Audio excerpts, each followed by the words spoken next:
Hey tea heads, this is Don from Mayleaf. In this video, I'm going to be showing you how to make Nian Gao, sticky rice cakes filled with tea jam, and then we're going to be serving this dish with a tea. This is our version of a traditional food served around Chinese New Year. Before all of you tea heads who are not interested in recipe videos disappear to find other educational Mayleaf content, let me just say a couple of things. The first is that we're doing another Chinese New Year giveaway. All you have to do to enter is click the link in the description below, answer 3 very simple questions, and you will be automatically entered into our prize draw for a chance to win £50 off mayleaf.com goodies. So we're going to be offering 5 prizes of £50. So for your chance to win, go click that link in the description. Also, if you're watching around the time of this video, then this is a formal invitation to you, because on the 25th of January 2020, we're having our annual Chinese New Year celebrations. You're most welcome to come along. Click the link in the description below to RSVP. Right, let's talk about Nian Gao. There's many different forms of sticky rice cake all over Asia. You've got the duck in Korea, you've got mochi in Japan, Burma, Indonesia, Malaysia, they all have some version of sticky rice cakes, and of course in China. Their common thread is that they use glutinous rice flour in the recipe to make a gummy, chewy, glutinous texture, which is so addictive. In China, it is often given around Chinese New Year or eaten around Chinese New Year. The reason for that is Nian Gao means sticky cake, but it can also sound very similar to year tall or year high. In other words, progressing and getting taller through the years. And so it's seen as a gift which represents prosperity, or a food to eat which represents prosperity. There are many different versions all over China in many different provinces. I'm used to the Cantonese or Guangdong version of Nian Gao, which is a sweet Nian Gao, so you can have savory sticky cakes and sweet. The Cantonese is very sweet, a little bit too sweet, a bit too simple for me. It involves glutinous rice flour, water, and usually rock sugar or dark sugar, and that's all mixed together to make a batter, which is then steamed into a quite firm cake. And you allow that cake to cool. You can then eat it as is, but usually then it's sliced and pan fried, so you get that little crispy edge and that chewy interior. It's a lovely texture, but for me, a little bit too simplistic and a bit too sweet. So I wanted to show you our twist on the traditional Nian Gao. Let's get on with the recipe. This recipe will make about 7 Nian Gao, which is good for about 3 people, but feel free to multiply quantities. It is an unsweetened vegan recipe, although there is some controversy about the vegan status of figs, so if you're worried about those little fig wasps, then swap out the figs for dates. In our version of Nian Gao, we're going to be mixing the glutinous rice flour with purple sweet potatoes to give it a slightly lighter and more open texture. You can use white flesh sweet potatoes, but we love that color. So peel and chop your sweet potatoes into 2 to 3 centimeter chunks. Then steam 115 grams of the potato in a bowl over simmering water for about 15 minutes. While that's steaming, move on to your tea jam, which is made by blending dried fruit with very strongly brewed tea. You can use this idea with any dried fruits and with any tea, so feel free to find your own favorites. The jam can be used as fillings, dolloped over yogurt, or anything else that you can imagine. In this one, we are using 50 grams of soft dried figs. They have to be soft. Those hard dried figs are not good. So instead, use dates or another soft dried fruit. We're going to be pairing the figs with our Iron Monk Rock Oolong. I know it's a luxurious choice, but hey, we're tea heads and we like to take things to the next level. But you can use any good quality deep roasted oolong. Brew using Gongfu brewing proportions. If you don't know what I mean, then check out our videos on Gongfu brewing. In this case, we're using 7.5 grams of tea for about 120 ml of water and brewing for 5 minutes. Yes, that is some strong tea, but you really need this intensity of flavor so that it stands up against all of the other flavors in this dish. Please keep reinfusing those leaves afterwards. You'll get plenty of excellent brews. Pour 30 ml of tea over your figs. Our jigger is 25 ml, so we had to add a splash more than 1 shot. Then blitz and your jam is ready. It really is as simple as that to make tea jam. So please do give it a go and try many different combinations of fruit and tea. Check your potatoes with a fork, or in this case a chopstick, to make sure that they are soft, and set them aside to cool slightly. Then add them to a food processor and throw in 50 ml of that strong Iron Monk tea. Yes, we're going to be flavoring everything with that tea goodness. Once you've blitzed the potatoes and tea into a puree, then throw them into 60 grams of glutinous rice flour. Please make sure that you are using glutinous rice flour and not plain rice flour. Add a healthy pinch of quality salt. Please don't underseason your sweet foods. Salt is key to bringing out all of the flavors, even in sweet dishes. You can at this point add a little fine sugar if you want a sweeter dough, but I find that the sweet potatoes add all of the sweetness that I want for my tastes. Get your hands in and start to combine the potato puree and flour. Just keep slowly working it together until you have a moist and workable dough. It's important that the dough feels flexible, so if the dough feels dry, then add some more tea in small amounts. You can put it in, but you can't take it out again. Once your dough is done, then roll out 30-gram balls ready for your tea jam filling. Okay, so here's the challenging part of the recipe, making these little Nian Gao cakes. Flatten the balls into a circle in the palm of your hands and tease the dough out to make a bigger circle with your fingers. You're looking for this kind of thickness. Then add a teaspoon of that fig and oolong jam and fold the dough over to seal. And take your time now to gather all of the dough up to make a sort of wonton shape. Once you are there, you can gently flatten the parcel out with the palm of your hand to make a round rice cake. Try to avoid jam spilling out, but don't get too worked up if there is a little peeking out here and there. If the dough starts to crack and doesn't feel supple enough, then you can always add a little splash of tea, combine it with the dough, and it should be much easier to work with. Put a little neutral oil in a pan, we used rapeseed oil here, and put it over low-medium heat. We really don't want high heat here because the outside will cook too quickly and leave raw dough inside. So slow and easy is the way to go. Throw in your Nian Gao so that we can start to fry them off. You may want to take a spatula and just gently flatten them slightly to ensure an even crust will develop on the surface. After about 3 minutes, give them a flip and fry for another 3 minutes on the other side. You will know that the Nian Gao are ready because both sides will be crispy and the middle part of the dough, which is just showing around the edge, will no longer have that pale, raw look. Take them off the pan and ideally place them over some kitchen paper to absorb the excess oil. We didn't have any, so our ones are a little bit oilier, but hey, I can live with that. Let them sit for a couple of minutes to firm up a little. That will make the texture of the Nian Gao a little bit chewier, a little bit more bouncy and gummy. Check out that tea jam inside. I can't wait to dive in. Right, these were made last night. You can make them in advance, store them in the fridge, and then just warm them up in the oven if you'd like. You know, the sort of crispy surface that develops on these Nian Gao, once you've pan fried it, it does tend to disappear relatively quickly, so you can, you know, eat them fresh and crispy, but even, see, I'm salivating.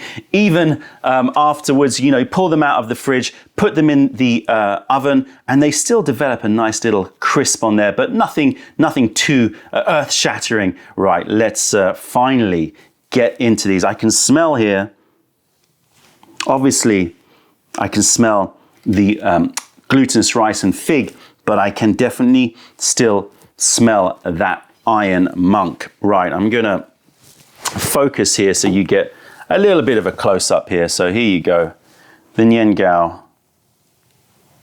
Let's rip this open. Look at that texture. You can see that tea fig jam in there. Right, let's give this a taste. Well, let's first of all talk about texture. Hard to speak because it's so sticky. Texture is great. Now, these are not going to be as thick and gelatinous as Nian Gaos that are made purely with glutinous rice flour, because we've mixed in those sweet purple potatoes, it gives a slight loosening to the texture, and I really love it. It's a little bit more digestible, but you're still getting that bounce, that chew, that snap, where it sticks in your teeth. Really, really enjoyable texture. Now let's talk about taste. Important that you add enough salt to the batter or the dough. Don't skimp on that, because that is really going to season the whole of the Nian Gao. And I'm getting the crunch from the outside. I'm getting sweet potato and sort of a creamy, ricey taste, and then sweet figs. And after you've swallowed, you get this underlying hum of yancha, rock oolong, that roast, that fruit. It's really, really clearly there, but it tends to arrive at the end after you've swallowed. Delicious. Now, this is an unsweetened Nian Gao. Obviously, there's sugar, fructose in the figs itself. If you wanted to make them sweeter, you can. I really like this level of sweetness. It just makes them more Moorish and less sickly. Right, so we're going to be pairing these Nian Gao with a tea, of course, and I'm not going to surprise many people out there by choosing this tea here. Fig Dipper, our ripe 2012 Oolong pu'er tea, which has definite notes of aged casks and figs. And so this is going to be a matched pairing here. We're not going to be really experimenting with contrast pairings with this. Just something which is going to match the flavor and obviously add some complexity in terms of all of the other notes in the tea. Plus, I wanted to pick a tea that has natural stripping digestive qualities, because you want, when you're eating anything like this, which is a little bit fried and a little bit luxurious, to just be able to cleanse the palate and feel cleansed after you have taken a swig of your tea. So let me move these out of the way. I've done a video about Fig Dipper, so you can check that out. I'll put a link in the description below. This is a 2012 Oolong ripe pu'er tea. Altitude around 1,000, 1,100 meters. And a very distinct figgy note to it. Okay, so I've warmed up this genshui clay pot. Again, done videos about genshui clay. If you're interested, I'll put a link in the description below. The description will be filled with this video with lots and lots of links so that you can build up your knowledge in tea if you're just here for the recipe. Get to know tea. It's a world of discovery, a lifetime of learning and tasting and enjoying. Right, let's put a nice amount into our genshui pot. I'm not gonna weigh, but you can see I am not skimping. Quickly wrap this up. I'll do it properly later. And put this aside. Okay, let's have a sniff of this. Oh, creamy, yeasty doughiness to it. A little bit of that sort of saltiness that comes from, I think I said it at the time, like yeast extract, Marmite, just a savoriness to it, but very, very creamy. And I am already starting to pick up a little bit of fig note.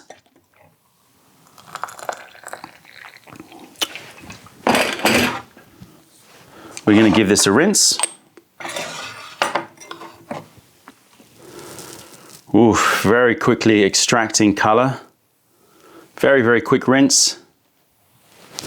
And of course, the little froggy patiently waiting needs to get some of this stuff, and I'm going to warm up the TEAWARE. Pour this all into the Gongfu satellite. If you're not sure what this is, I'll put a link in the description below and you can find out more. Right, let's sniff these wet leaves. Instantly figs. Figs. Can't smell the figs so much because I'm smelling the outside batter here, but the fig smell, I'm getting a creaminess to it as well. There's that rum, there's some cask, but definitely biscuity, no, brioche, cakey quality to it. And lots of figs coming through. Bit of carob as well. Wow. Ooh. Let's see how this pairs. Now, it may be that because it's a matched pairing, it's a bit too similar and they're just going to sort of cancel each other out. I've not tried this pairing before, by the way. This is all off the cuff. It may be that that's the case. We'll see. At least we know it's not going to clash. But is it going to be a good matched pairing, or do we need something that's going to have a little bit more contrast? If you haven't seen our other videos about tea and food pairings, again, links in the description below. I've given myself a lot of work finding all of these links and putting them in the descriptions. Right, let's take a look at this color. Beautiful, beautiful color. Very dark, inviting, ruby amber, dark rum color. Almost coffee notes going on. The texture is surprisingly bright yet soft.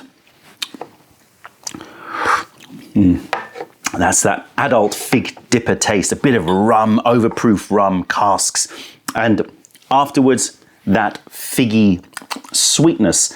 Right, let's have another one of these.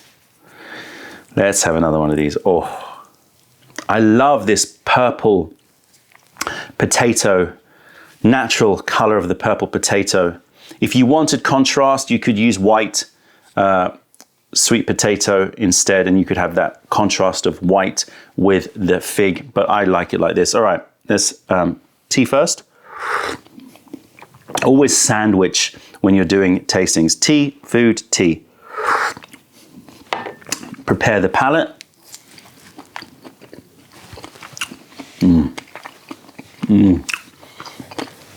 The little fig seeds in there, those little fig granules give another level of adult texture to the dish. The creaminess actually works very well with it, more than the figginess. Although, having said that, after you swallow, the fig from the Nian Gao and the fig from the tea definitely marry well. Let's try a combo. That doesn't work so much. I would advise you to eat the food, swallow it, let those flavors sort of mingle around in the mouth, and then sure, it's refreshing, sure, it's cleansing, but really it's this sort of warm, cakey, yeasty quality to the tea, which works super well. Even that casky, a little bit of sweet rum and rum casks very much adds a little bit of contrast to the dish. And then afterwards, the marrying of the figs. Fig from the fig stuffing, the fig filling, and then this natural fig aroma in fig dipper. Last bite, and then I'm stopping eating these. We obviously went through quite a few of these to get our recipe right. It's a testament to a good recipe that I want to keep eating them. The level of sweetness is just right.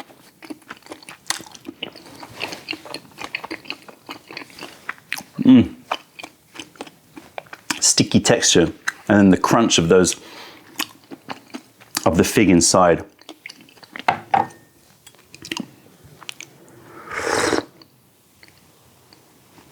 Marries very well.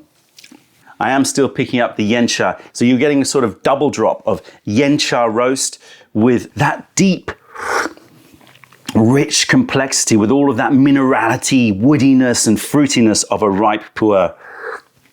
A lovely combination, a lovely pairing. I highly recommend that you try it out. If you make this recipe, then make sure that you take a picture and stick it over on Instagram and tag us so that we can check it out. And if you've got other recipes for Nian Gao, then feel free to share them with the world by sticking them in the comments section below. That's it, tea heads. Check out our other videos, taste our teas wherever you are in the world by browsing mayleaf.com, and come visit us if you're ever in London. Other than that, I'm Don from Mayleaf. Thank you for being a part of the revelation of true tea. Stay away from those tea bags, keep drinking the good stuff, and spread the word, because nobody deserves bad tea. Bye.